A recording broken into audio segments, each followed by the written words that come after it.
Dear viewers, কেমন আছেন আপনারা? আশা করি ভালো। আমি অনেক ভালো আছি। বিডি রিসেন্ট 247 চ্যানেলে আপনাদের স্বাগত জানাচ্ছি। আমি গত পর্বে দেখেছিলাম ক্যাশ ইনসেন্টিভ ফাইলের জন্য ব্যাক টু ব্যাক স্টেটমেন্ট কিভাবে তৈরি করতে হয়। আশা করি দেখেছেন। এই পর্বে আমি দেখাবো ক্যাশ ইনসেন্টিভ ফাইলের জন্য PRC প্রসেস রিয়েলাইজেশন সার্টিফিকেট স্টেটমেন্টটা কিভাবে তৈরি করতে হয়। এই পিআরসির মধ্যে অনেক তথ্য ইনক্লুড করতে হয়। এই তথ্যগুলো এক্সপোর্ট ডকুমেন্ট থেকে সব তথ্যগুলো দিব। এক্সপোর্ট ডকুমেন্টসগুলো আমি আগে থেকেই রেডি করে রেখেছি আমার টেবিলে। তো সেখান থেকে আমি সবগুলো ডাটা এন্ট্রি করব।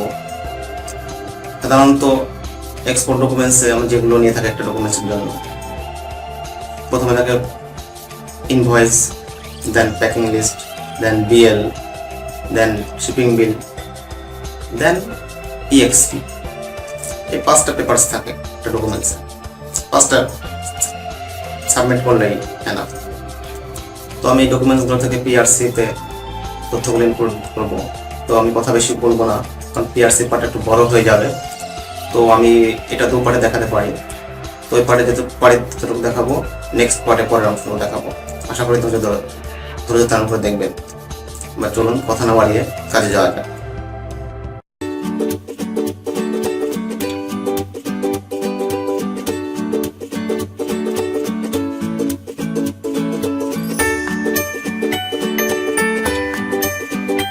আমি প্রথমে এক্সপোর্ট ফোল্ডারটা, সবগুলো এক্সপোর্ট ডকুমেন্ট যে ফোল্ডারে রাখা হয় সে ফাইলটা দেখাবো। প্রথম এটা হচ্ছে 2018 সালের 6318 ফাইল। এই ফাইলের মধ্যে সব ডকুমেন্টস রাখা হয় যেগুলো শিপমেন্ট হয়েছে অলরেডি, সেগুলো রাখা হয়েছে। আর সম্ভবত 10টা বা 12টা ডকুমেন্টস হয়েছে। তো এই 10টা 12টা দিয়ে আমি আপাতত PRC করব। নেক্সট টাইমে আরও এক্সপোর্ট হবে, তখন আরও ডকুমেন্ট ঢুকবে, তখন সেটাতে আরেকটা পার্ট করব। এটাতে আমি বলেছি পার্ট 1 করতেছি, পার্ট 2 হবে, পার্ট 3 হবে, এরকম 3-4টা পার্ট হতে পারে। একটা এক্সপোর্ট ডকুমেন্টসে সাধারণত 5টা পেপারস আমরা নেই। সেটা হচ্ছে এই প্রথমে ইনভয়েসটা নেই, ফটোকপি করে নেই বা অ্যাকসেপ্ট করা থাকে এক্সট্রা। তারপর প্যাকিং লিস্ট, এটা হচ্ছে প্যাকিং লিস্ট। দেন থাকে এই যেটা বিল অফ লেডিং, বিএল, ওই বিল নাম্বারটা নিতে হয় আর ডেটটা নিতে হয় এখান থেকে। আর দেখতে হয় মিলিয়ে সেলস কন্ট্রাক্ট বা আদার্স সব কিছু ঠিক আছে কিনা। দেন এই যে শিপিং বিলটা দেখতে হয়, শিপিং বিল নাম্বার এবং শিপিং বিল ডেটটা। এখানেও আমরা আদার্স অন্যান্য তথ্যগুলো দেখে নেই মিলিয়ে ইনভয়েসের সঙ্গে ঠিক আছে কিনা। ভ্যালু প্লাস কত পিস পণ্য যাচ্ছে এগুলো মিলে দেখি। দেন হচ্ছে EXP নাম্বারটা দেখি এবং EXP-র কত পিস সেটা দেখি। তারপরে ভ্যালুটা দেখি। তারপরে নিচে সেলস কন্ট্রাক্ট, এটা অনেক সময় ভুল থাকে, কারেকশন করতে হয়, কারেকশন করে নিতে হয়, কারেকশন করে সব ঠিক করে নিতে হবে। দেন পিছনে ওই শিপিং বিলের নাম্বারটা এখানে এন্ট্রি হয়েছে কিনা, সিগনেচার হয়েছে কিনা এগুলো দেখি, চেক করে ভ্যালুটাও দেখি। দেন এগুলো নিয়ে এই কাজ শুরু করি, সামনে রেখে শুরু করি এখান থেকে। যাক, এবার আমি কাজ দেখাবো কিভাবে করি।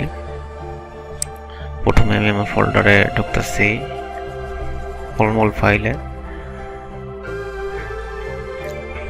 এখন যে ড্রাইভে রাখা আছে ড্রাইভে যাচ্ছি আমি। এটা ড্রাইভ ইতে আছে, হ্যাঁ, ক্যাশ ইনসেন্টিভ ফাইল এখানে।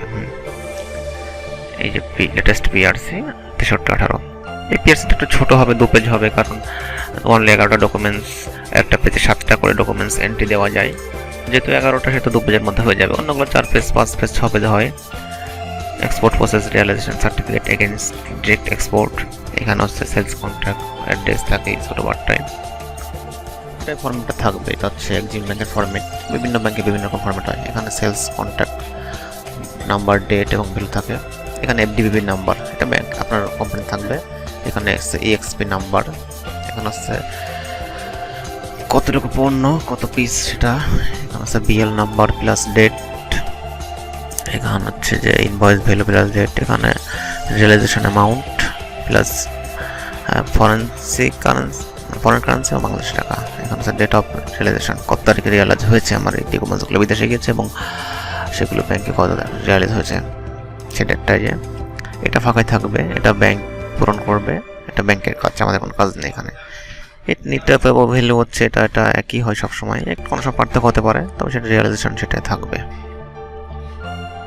এই ভ্যালুয়েবলটা একই রকম হয়, এটা একই হয় ম্যাক্সিমাম ক্ষেত্রে। আর ওখানে তো ওই A-1/A0-1টাই কমন ওটা থাকবে, ওতে ডাব্লিউপি নাম্বারের ঘরে ওই একটা থাকবে। যাক, প্রথমে দেখাচ্ছি যে এই যে আমি আগে টাইপ করা আছে এই কন্ট্যাক্ট নাম্বারটা প্লাস ভ্যালুটা আমি কালো করে দিলাম, যেটা আমার টাইপ করা আছে। তারপর দেন এফডিপি নাম্বারটা হচ্ছে কোম্পানিতে থাকবে, যে এলসি ওপেন করে ব্যাংক প্রতিদিন একটা আপডেট দিয়ে দেয় কোম্পানিতে।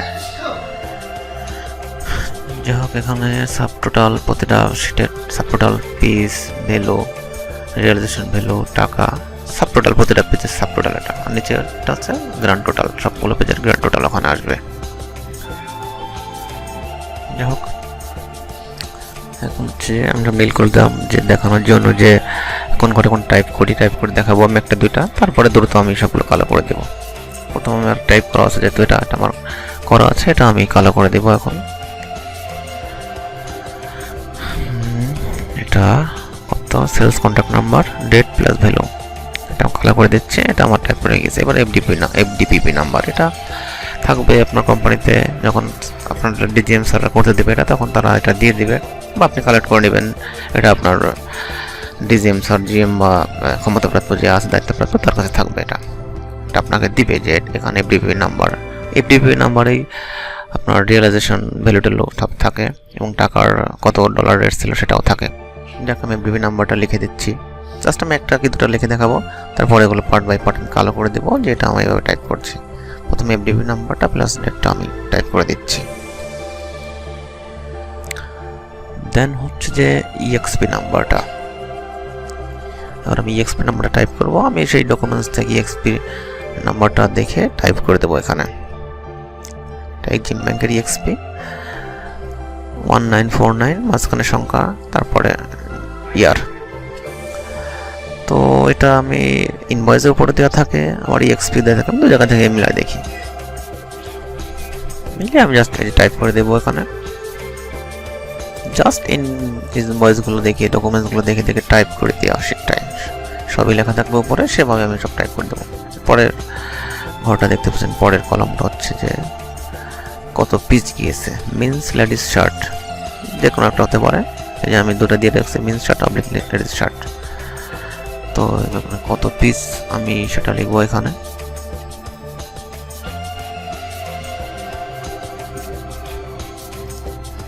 তো এখানে হচ্ছে যে কত পিস, আমি দেখে টাইপ করতেছি, দেরি হচ্ছে কারণ পরে আমি সব টাইপ করাই আছে। তারপরে এটা আমি টাইপ করে দিচ্ছি একটু আপনাদের সুবিধার্থে। 525 পিস ছিল, এটা আমি টাইপ করে দিলাম। এর পরেরটা হচ্ছে যে বিএল, ওই বিএল থেকে বিএল নাম্বারটাই যে R1C0030, সময়টা চেঞ্জ আছে একটু, আমি বিএল নাম্বারটা লিখে দেবো এখানে।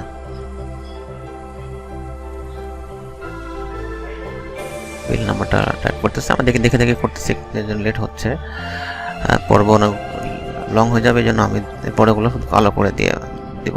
এরপরে বিএল ডেটটা এবং কান্ট্রি, ডেস্টিনেশন, বিএল ডেটটাও লিখে দিব এখন আমি।